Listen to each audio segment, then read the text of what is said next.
ایران نے امریکی فوج کا حملہ پسپا کر دیا۔ امریکی حملے کا جواب تیز اور فیصلہ کن ہوگا۔ پاسداران انقلاب کا امریکی حملے پر رد عمل۔ امریکی فوج کے آبن ہرمز کے قریب فضائی حملے۔ ایران کے ساحلی علاقے سرک میں دھماکے کی آواز سنی گئی۔ امریکی سینٹ کام کے مطابق آبن ہرمز کے قریب ایرانی اہداف کو نشانہ بنایا گیا۔ کارروائی ایرانی میزائل اور ڈرون ذخائر پر کی گئی۔ ساحلی ریڈار تنصیبات بھی حملوں کا ہدف بنی۔ تجارتی جہاز پر حملے کے جواب میں کارروائی کی۔ تجارتی جہاز پر ایرانی حملہ جنگ بندی کی خلاف ورزی ہے۔ ایران نے 25 جون کو سنگاپور کے تجارتی جہاز کو ڈرون سے نشانہ بنایا تھا۔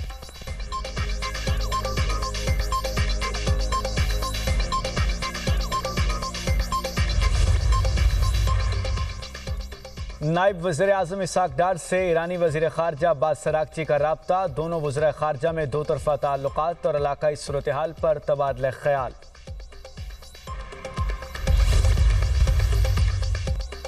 حکومت کا پیٹرول اور ڈیزل کی قیمتیں برقرار رکھنے کا فیصلہ۔ پیٹرول کی قیمت 299 روپے 50 پیسے فی لیٹر برقرار۔ ڈیزل کی قیمت 311 روپے 47 پیسے فی لیٹر پر برقرار۔ قیمتیں ایک ہفتے کی بجائے تاحکم ثانی برقرار رہیں گی۔ پیٹرولیم ڈویژن نے نوٹیفیکیشن جاری کر دیا۔ مٹی کے تیل کی قیمت میں 6 روپے 85 پیسے فی لیٹر کمی۔ نوٹیفیکیشن کے مطابق مٹی کے تیل کی نئی قیمت 227 روپے 5 پیسے فی لیٹر ہو گئی۔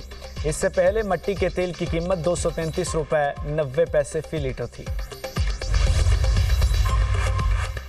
لبنان اور اسرائیل کے درمیان امن معاہدے کے فریم ورک پر دستخط ہو گئے۔ امریکہ، اسرائیل اور لبنان کے فریم ورک معاہدے پر دستخط کیے۔ فریم ورک میں سیکیورٹی اقدامات اور مستقبل کے مذاکرات کا روڈ میپ شامل۔ امریکی تجویز کے تحت اسرائیلی افواج کی بعض مقبوضہ علاقوں سے واپسی پر تبادلہ خیال ہوا۔ اسرائیل نے انخلا کو حزب اللہ کے مکمل غیر مسلح ہونے سے مشروط کر دیا۔ امریکی وزیر خارجہ مارکو روبیو کہتے ہیں کہ اسرائیل اور لبنان کے درمیان طے پانے والا فریم ورک معاہدہ لبنان کی خود مختاری واضح کرتا ہے۔ معاہدہ حزب اللہ کو غیر مسلح کرنے اور اس کے بنیادی ڈھانچے کو ختم کرنے کے لیے طریقہ کار فراہم کرتا ہے۔ معاہدے کے تحت اسرائیل اپنے شہریوں کو لاحق خطرات کے خاتمے کے بعد اپنی سرحدوں پر واپس جا سکے گا۔ لبنان کے لیے امریکہ کی سہولت کاری میں ایک 100 فریقی فوجی رابطہ گروپ بنایا جائے گا۔ لبنانی وزیر اعظم نے کہا کہ فریم ورک معاہدے کے تحت لبنان کی ذمہ داری ملک بھر میں ریاستی عملداری قائم کرنا ہے۔ فریم ورک معاہدے کا مقصد اسرائیلی افواج کا لبنان کے تمام علاقوں سے انخلا یقینی بنانا ہے۔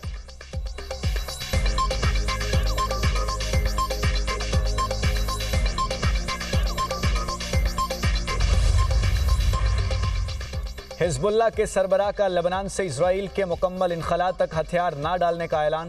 نعیم قاسم کا کہنا ہے کہ اسرائیلی جارحیت کا مقصد حزب اللہ کا خاتمہ تھا، لیکن وہ ناکام رہا۔ ہمارا صبر کمزوری نہیں، ایک سوچی سمجھی حکمت عملی کا حصہ ہے۔ ایران امریکہ معاہدہ واشنگٹن اور اسرائیل کی شکست کا باقاعدہ اعلان ہے۔ لبنانی حکام امریکہ اور اسرائیل کے مفادات کے لیے کام نہ کریں۔ لبنان کی حکومت ملک کی خود مختاری کے راستے پر چلی تو ساتھ کھڑے ہوں گے۔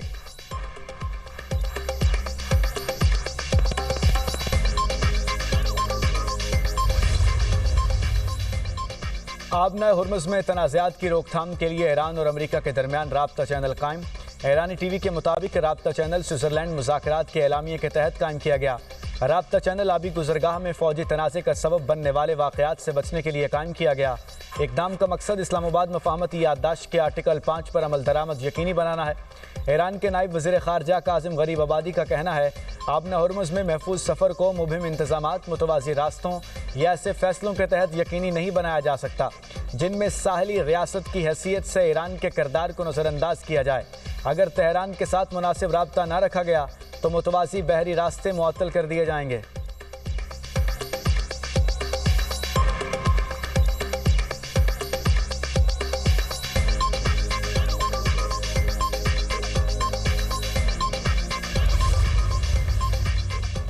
آبنہ ہرمز میں ٹول ناقابل قبول۔ امریکہ اور خلیجی ممالک نے آبنہ ہرمز میں بلا رکاوٹ بحری نقل و حرکت کو علاقائی اور عالمی سلامتی کے لیے ناگزیر قرار دے دیا۔ وزارتی اجلاس کے بعد جاری اعلامیے میں کہا گیا کہ دیرپا علاقائی امن کے لیے ایران کے بیلسٹک میزائل، ڈرون اور پراکسی گروپ سمیت تمام خطرات کا مقابلہ کرنا ضروری ہے۔ ایران کے ساتھ تجارت اور سرمایہ کاری مفاہمتی یادداشت پر عمل درآمد سے مشروط ہے۔ جی سی سی ممالک نے ایران پر عراق میں پراکسی گروپس کی حمایت کا الزام لگایا اور خلیجی ممالک پر حملوں کی مذمت کی۔ امریکہ ایران مفاہمتی یادداشت پر دستخط کا خیر مقدم۔ پاکستان اور قطر کے ثالث کردار کی تعریف۔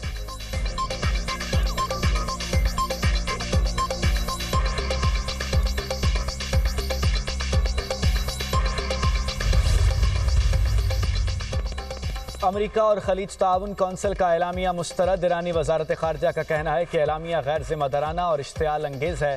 آبِ ہرمز میں سلامتی مفاہمتی یادداشت کے مطابق یقینی بنائی جائے گی۔ خطے میں محض زرعی پر مبنی طرز عمل سے گریز کیا جائے۔ امریکہ کا خلیجی ممالک کی سلامتی کا ضامن ہونے کا دعویٰ فریب پر مبنی ہے۔ خطے میں امریکی فوج کی موجودگی عدم استحکام اور تقسیم کا باعث بنی ہے۔ خلیجی ممالک اپنی سرزمین ایران کے خلاف استعمال نہ ہونے دیں۔ خلیجی ممالک امریکہ کا ساتھ دینے کی بجائے ایران کا ساتھ دیں۔ خلیجی ممالک خطے کو ایٹمی ہتھیاروں سے پاک بنانے کے اقدامات کی حمایت کریں۔ ترجمان ایرانی وزارت خارجہ اسماعیل بقائی نے کہا، ایران کو اپنے دفاع کا فطری اور قانونی حق حاصل ہے۔ امریکہ اور اسرائیل کی کارروائیوں پر خلیجی ممالک کو بھی جواب دہ ہونا چاہیے۔ ایران کی دفاعی صلاحیتیں قومی سلامتی اور خطے کے استحکام کی ضامن ہیں۔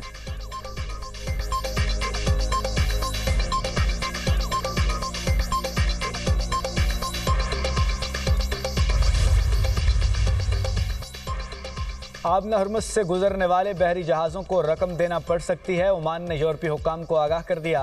عمانی حکام نے کہا کہ آبِ ہرمز کو اب جنگ سے پہلے کے حالات تک نہیں لے جایا جا سکتا۔ آبِ ہرمز سے گزرنے والے جہازوں سے کچھ نہ کچھ فیس لی جا سکتی ہے۔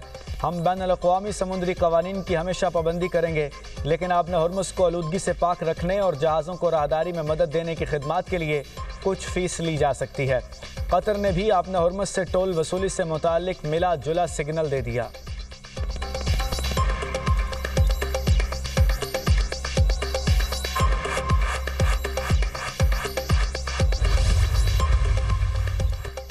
ایران نے آبِ ہرمز سے گزرنے والے جہازوں پر 4 ڈرون حملے کیے۔ امریکی صدر کا دعویٰ، ٹرمپ نے ایرانی ڈرون حملے جنگ بندی معاہدے کی احمقانہ خلاف ورزی قرار دے دیے۔ ایک بیان میں کہا کہ ایران کا ایک ڈرون کارگو جہاز سے ٹکرایا۔ امریکی فورسز نے ایران کے 3 ڈرون مار گرائے۔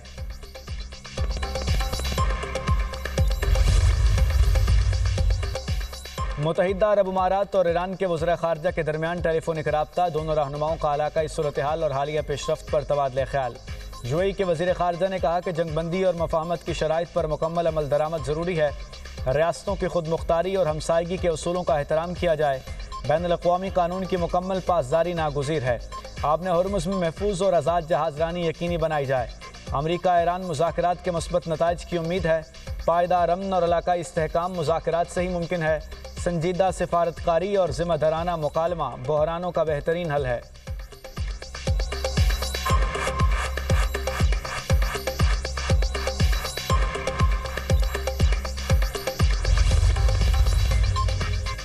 اسرائیل کے جنوبی لبنان میں حملے، 7 افراد شہید، صہیونی ریاست نے 7 افراد کو حزب اللہ ارکان قرار دے دیا۔ سیکیورٹی زون کے قریب ہتھیار منتقل کرنے کی کوشش کا دعویٰ۔ اسرائیلی فوج کے فضا سے پمفلٹ گرا کر عوام کو مختلف علاقے خالی کرنے کا حکم۔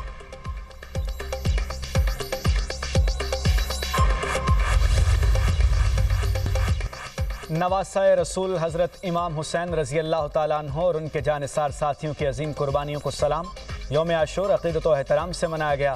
ملک بھر میں 10ویں محرم الحرام کے جلوس، لاہور میں نثار حویلی سے برآمد ہونے والا جلوس کربلا گام شاہ پہنچ کر اختتام پذیر۔ کراچی کا مرکزی جلوس امام بارگاہ حسینیہ ایرانیہ کھارا در پہنچ کر اختتام پذیر ہوا۔ پشاور، کوئٹہ، ملتان، فیصل آباد، گجرانوالہ، سکھر، حیدرآباد، کوٹری اور دیگر شہروں میں بھی جلوس۔ اسلام آباد، گلگت بلتستان اور آزاد کشمیر میں بھی جلوس۔ سیکیورٹی کے سخت انتظامات، جگہ جگہ سبیلوں کا اہتمام۔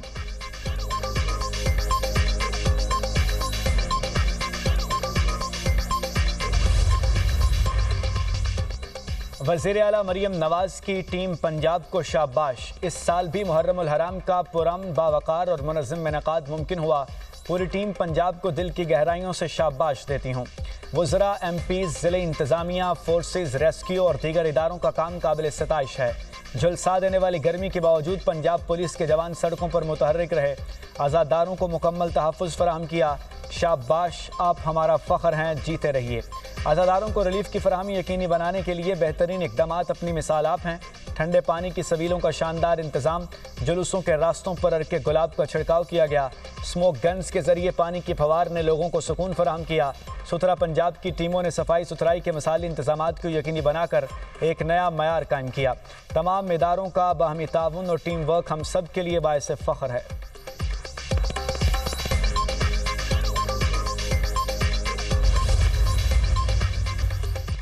وینزویلا میں 2 طاقتور زلزلوں کے بعد صورتحال بدستور سنگین، ہلاکتوں کی تعداد 920 ہو گئی، 4300 سے زائد افراد زخمی ہو چکے۔ ریسکیو ٹیمیں ملبے تلے دبے افراد کی تلاش میں مصروف، ہلاکتوں کی تعداد میں مزید اضافہ ہونے کا خدشہ، سینکڑوں عمارتیں تباہ یا شدید متاثر ہوئیں۔ کراکس ایئرپورٹ زلزلے سے ہونے والے نقصانات کے باعث بند، دنیا بھر کے رہنماؤں کی وینزویلا کے عوام سے اظہار تعزیت، امداد دینے کا اعلان۔ امریکہ نے متاثرین کے لیے $150 ملین فراہم کرنے کا وعدہ کر لیا۔ وینزویلا کے قائم مقام صدر کی متاثرہ علاقوں کا دورہ، ہنگامی حالات نافذ کرنے کا اعلان۔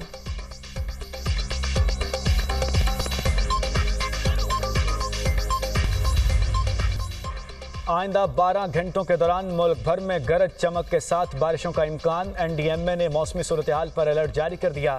تیز ہواؤں سے کمزور انفراسٹرکچر اور سڑکوں پر پھسلن کا خطرہ، شہریوں کو احتیاطی تدابیر اختیار کرنے کی ہدایت۔ آزاد کشمیر کے اضلاع مظفر آباد، وادی نیلم اور میرپور میں گرج چمک کے ساتھ بارش کا امکان۔ سوابی شہر اور گردنواں میں موسلادھار بارش سے موسم خوشگوار ہو گیا۔